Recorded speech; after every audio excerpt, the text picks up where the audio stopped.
Hi guys, welcome and welcome back to my channel. So in this video we will discuss about use of plastics in plastic pipes for the subsurface drainage. तो plastic pipes का सब surface drainage के लिए हम कैसे use कर सकते हैं, तो इस वीडियो में हम इसके बारे में जानने वाले हैं. So let's get started.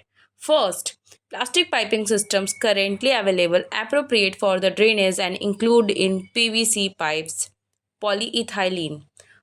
Plastic piping system जो है इसे हम यूज़ करते हैं अप्रोप्रिएट ड्रेनेज के लिए, जिसमें कि नॉर्मली पीवीसी पाइप्स आती हैं और पॉलीइथाइलिन मीन्स पॉलीविनाइल क्लोराइड और पॉलीइथाइलिन पाइप्स का नॉर्मली यूज़ करते हैं हम ड्रेनेज के लिए. ओके. सेकेंड है plastic pipes for the sub surface drainage is the removal of a high ground water table. Plastic pipes को यूज़ करते हैं हम सब सर्फेस ड्रेनेज के लिए, ताकि जो हाई ग्राउंड वाटर टेबल है वहाँ से जो भी वेस्टेज होते हैं उसे हम रिमूव कर सकें. थर्ड है surface fill drain can be either open ditch pipe range. Surface fill drain जो है वो या तो ओपन डिच पाइप रेंज हो सकता है. Pipe range are installed under the ground at depth of varying from 1 metre to 3 metre and surface drainage pipe are best suited in the deep permeable soils. Normally 1 metre to 3 metre के depth पे हम जो ground install करते हैं pipes को ground के अंदर 1 metre to 3 metre के डेप्थ पे. सब सरफेस पाइप जो है वो बेस्ट सुटेड रहते हैं डीप परमिएबल सॉइल्स में. अगर हम बात करेंगे तो सबसे ज़्यादा सुटेबल जो सरफेस ड्रेनेज के लिए पाइप्स रहता है. Next, sub surface pipe can also be use in the soil that might have an impervious layer, example clay soil. Sub surface pipe में हम यूज़ कर सकते हैं, मतलब उन सॉइल्स के लिए यूज़ करते हैं सच एज क्ले सॉइल है, तो इसके लिए सब सरफेस पाइप हम यूज़ कर सकते हैं. ओके. सो यहाँ पे हमने डिस्कस किया है 5 पॉइंट. फर्स्ट पॉइंट था हमारा कि प्लास्टिक पाइपिंग सिस्टम जो है करेंटली अवेलेबल होता है ड्रेनेज के लिए, जो कि नॉर्मली पीवीसी और पीई होता है, मीन्स पॉलीविनाइल क्लोराइड और पॉलीइथाइलिन होता है. नेक्स्ट हमने बात किया प्लास्टिक पाइप्स सब सरफेस ड्रेनेज के लिए हम यूज़ करते हैं, जो कि removal of high ground water table में हेल्प करते हैं.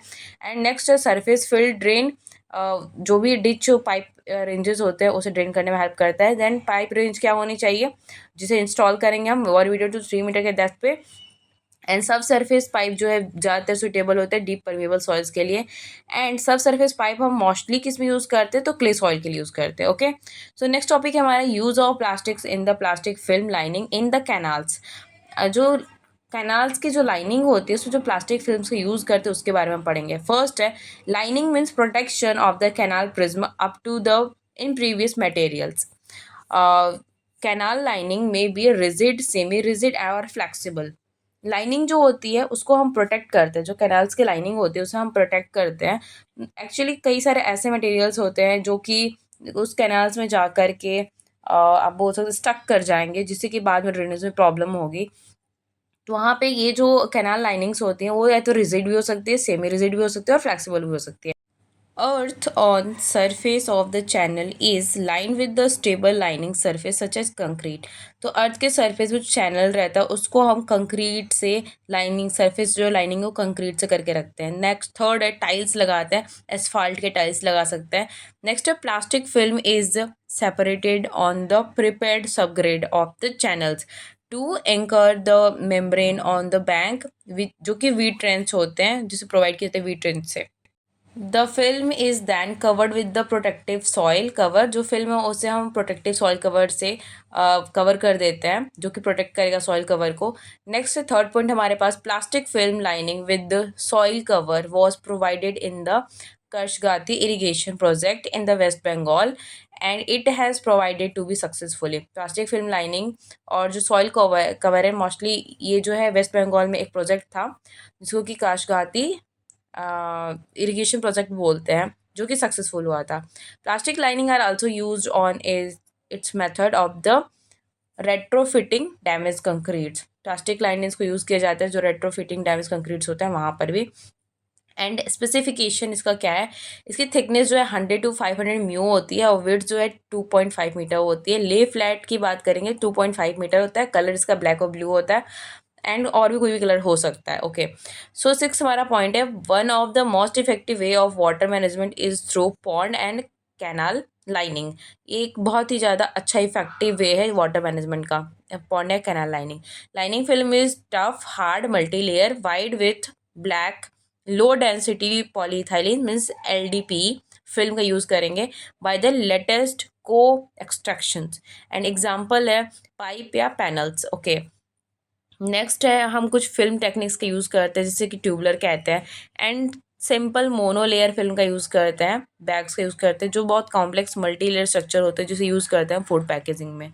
ओके, जो टेक्निक यूज़ करते हैं वो क्या है, it is available in the various width जो कि 4 to 10 मीटर थिकनेस होती है, 100 to 250 mm। हमारा नेक्स्ट हेडिंग है use of plastics in the ponds और वाटर रिजर्वियर्स। पॉन्ड्स और वाटर रिजर्वियर्स में प्लास्टिक का क्या यूज़ है इसके बारे में हम जानेंगे। So the pond is excavated according to the required dimension based on the quantity of water and need to be stored. तो जो पॉन्ड है उसे जब हम खोदते हैं तो उसमें हम क्या देखते हैं, एक तो डायमेंशन देखते हैं और हमें कितना वाटर चाहिए जो स्टोर करना है वो देखते हैं। सो लेंथ और विड्थ और डेप्थ इसका हमें मेन ख्याल रखना होता है। A small trench of 150 mm into 150 mm is doubt around the external periphery of the pond to anchor the field. Laying of LDP means low density polyethylene film across the pond to conform to the shape of the surface. पहले हम LDP film बिछा देंगे उस पूरे area में pond के चारों तरफ ताकि हमें सरफेस कंफर्म हो जाए। Pond is in the small area of the cells and fresh water. Pond जो किसी स्मॉल एरियाज में होगा, it is different from river और stream because it is not does not have moving water and it before from a lake because it has a small area and is known from more than the 1.8 meter deep। एक pond हमेशा ही अलग होता है river से, stream से, क्योंकि ये जो है मूविंग वाटर नहीं है, ये स्टैगनेंट वाटर होता है, बिल्कुल रुका रहता है। ये किसी एक प्लेस पे ही रहने वाला, स्मॉल एरिया में रहने वाला, इसका डेप्थ मेनली अराउंड 1.8 मीटर का डेप्थ होता है। Okay, a large number of pond have been lined with the plastic for providing the drinking water in the coastal and hilly area of the Himachal Pradesh, Gujarat and the Uttarakhand.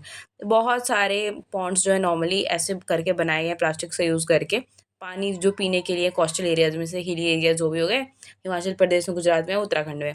Okay, the use of plastic in the pond are prevent soil erosion. अगर हम pond में use करते हैं तो उससे soil erosion नहीं होगा first, and this technique is also suitable for the diffusion of pond and the channel should be avoided and soil and the ground water contamination. तो सॉइल और ग्राउंड वाटर कॉन्टामिनेशन से भी बचेगा and diffusion भी नहीं होगा channels का और साथ ही साथ इरोजन भी नहीं होगा। नेक्स्ट टॉपिक हम पढ़ने वाले हैं uses of plastic in the nursery raising.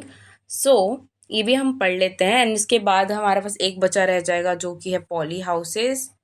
तो आई होप कि वो भी मैं शायद कंप्लीट ही कर दूँ इसी लेक्चर में, सो प्लीज़ एंड तक बने रहें। Okay, so use of plastic in the nursery raising. तो इसका मेनली यूज़ क्या होता है, हम जैसे जानते हैं ट्रीज़ वगैरह यूज़ होते हैं, इरीगेशन के लिए यूज़ होता है और भी कई सारी चीज़ें हैं। Okay, so to develop the quality seedlings and hardening of the tissue culture plants and the grasses. Mainly हम यूज़ करते हैं क्वालिटी सीडलिंग्स को डेवलप करने के लिए एंड टिश्यू कल्चर को हार्ड करने के लिए और साथ ही साथ प्लांट्स और ग्रासेस के लिए भी। Indian nurseries have been using plastics in the home soil solar regime and nursery bags, handing bags, sprayer, drip irrigation systems and with the foggers। इन सारी चीज़ों का हम यूज़ कर रहे हैं। लो टनल्स हो गए, ग्रीन हाउसेज हो गए, तो यहाँ भी यूज़ कर रहे हैं। ओके, तो इंपॉर्टेंस क्या है नर्सरी का, it is possible to grow and maintain a large number of plants per unit area. Nursery अगर हम लगाते हैं तो वहाँ पे हम बहुत ही कम एरिया में बहुत सारे प्लांट्स उगा सकते हैं। When seeds are sown in the seed bed their germination percentage increase and the vigour in the seedling also improve. अगर हम प्लास्टिक्स का यूज़ कर रहे हैं, प्लास्टिक मल्चिंग वगैरह का, तो इससे इसका विगर बढ़ जाता है, सीडलिंग्स भी इम्प्रूव हो जाता है। Soil seed in nursery allow addition time for the doing pre-poetry tillage in the main point। Nursery में हम प्राइमरी टीलेज कर लेते हैं एंड एडवांटेजेस क्या है, use of plastic media helps to produce the quality seedlings graft and the plants. अगर हम plastic media use कर रहे हैं तो इससे कि क्वालिटी सीडलिंग्स तो बनती ही हैं, ग्राफ्टिंग भी हो जाती है easily. Better early germination with the less mortality, अच्छी जर्मिनेशन भी हो जाती है, कम मॉर्टेलिटी रहती है। देन है ईयर अराउंड हमें नर्सरी में डिफरेंट डिफरेंट क्रॉप्स मिल जाते हैं, साथ ही साथ ये हेल्प करता है रेज करने में अर्ली और हेल्दी सैपलिंग्स को पूरे हर सीज़न में। एंड इसे इजी टू हैंडल होता है, स्टोर कर सकते हैं, ट्रांसप्लांट कर सकते हैं एंड ट्रांसपोर्ट भी कर सकते हैं और साथ ही साथ ये लेबर कॉस्ट को भी रिड्यूस कर देता है। ओके, लास्ट टॉपिक है हमारा poly houses. So poly house is Specially constructed structure, it's used in building for growth of plants under the control condition. It is covered with the transparent material such as permitted natural light, and a polymer is a actually something traditional are the mini houses were constructed of the wood and where glasses was used as a covering material. And the term plastic culture refers to the particles using the plastic materials in the agriculture applications. Okay, so poly house एक special construction होता है, constructed structure होता है, building होता है, building जो concrete वगैरह से नहीं बनता है, ये कुछ प्लास्टिक्स का यूज़ करके बनता है, जिसमें हम कंट्रोल कंडीशन में प्लांट्स को ग्रो करते हैं। ओके, इसमें हम कवर करते हैं इस स्ट्रक्चर को किसी ट्रांसपेरेंट मटेरियल से, ताकि इसमें जो नेचुरल लाइट है ईजिली जा सके। एंड अब पॉली हाउस जो है एक्चुअली में एक ट्रेडिशनल या फिर मिनी हाउस होता है जिसे हम कंस्ट्रक्ट करते हैं। कई कई बार तो वुड से बनता है, कई जगह ग्लासेस का बनता है, एंड कवरिंग मटेरियल की तरह इसे यूज़ कर लेते हैं। ओके, सो प्लास्टिक कल्चर क्या है ये मैंने पहले बता रखा था, use of plastic in the agriculture. तो टाइप्स ऑफ पॉली हाउस की बात करेंगे तो बहुत सारे तरह के पॉली हाउसेज होते हैं। एक तो होता है लो कॉस्ट, देन दूसरा होता है हाई कॉस्ट, तीसरा होता है मीडियम कॉस्ट, एंड चौथा होता है plastic low tunnels and net houses. So start करते हैं लो कॉस्ट पॉली हाउसेज से। So low cost poly houses construct करते हैं हम इसे लोकली अवेलेबल जो भी मटेरियल होंगे, सच एज बैम्बू हो गया, टिम्बर हो गया, इन सारी चीज़ें से हम इसे बनाते हैं, जो कि सुटेबल होता है कोल्ड वेदर्स में, एंड इसे कंस्ट्रक्ट करते हैं स्पेशली हिली एरियाज़ में। सेकेंड है मीडियम कॉस्ट पॉली हाउस। ये मीडियम कॉस्ट पॉली हाउस जो है इसे हम गैल्वेनाइज्ड आयरन से बनाते हैं, जो कि सस्टेनेबल होता है वेजिटेबल कल्टीवेशन के लिए। एंड बहुत ज़्यादा खतरनाक वाली जब ठंडी होती है या फिर खतरनाक वाली समर्स होती हैं, तो ये हिली एरियाज़ में बहुत अच्छा वर्क करता है। नेक्स्ट है high cost. High cost poly houses जो है इनमें सेंसर्स होते हैं, क्योंकि सेंसर्स वगैरह यूज़ कर रहे इक्विपमेंट्स लगा रहे हैं, तो इसलिए कॉस्ट इसका बढ़ जाता है। फ्रेम जो है इसका आयरन या एल्युमिनियम से बनता है। डिज़ाइन इसका डोम शेप होता है, कोन जैसा रहेगा। And growing medium use in these types of greenhouses are पेब। इसमें पेब का यूज़ करते हैं हम। रॉक वुल्स का यूज़ कर सकते हैं हम, rock woods.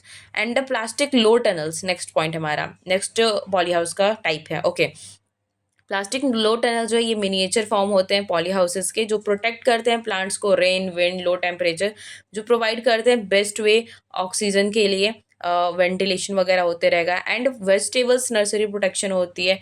Vegetables nursery protection modify the micro climates around the plants. ये जो वेजिटेबल्स और नर्सरी में जो वेजिटेबल्स वगैरह ग्रो कर रहे हैं, तो इनके लिए एक माइक्रो क्लाइमेट बना देते हैं। उस प्लास्टिक लो टनल जो है इसको एक अच्छा सा क्लाइमेट या फिर बोल सकते हैं फेवरेबल कंडीशन बनाता है। नर्सरी बेड का साइज जो है 3x1x0.15 मीटर होता है। ओके, सो नेक्स्ट है हमारे पास नेट हाउसेज। तो सिंपल फ्रेम स्ट्रक्चर होता है, कंट्रोल एंट्री, मतलब जो भी किसी तरह स्टिंग फ्लाइज या कोई भी हो गया इंसेक्ट वगैरह, उसके एंट्री को हम रोक सकते हैं, वायरल डिजीज से बचा सकते हैं। एंड नीटिंग जो है अलाउ करती है, कंट्रोल करती है सनलाइट को। And hardening of the new plants, जो कि नर्सरी से बाहर निकालने के पहले इन सारी चीज़ों को कंट्रोल करके रखता है।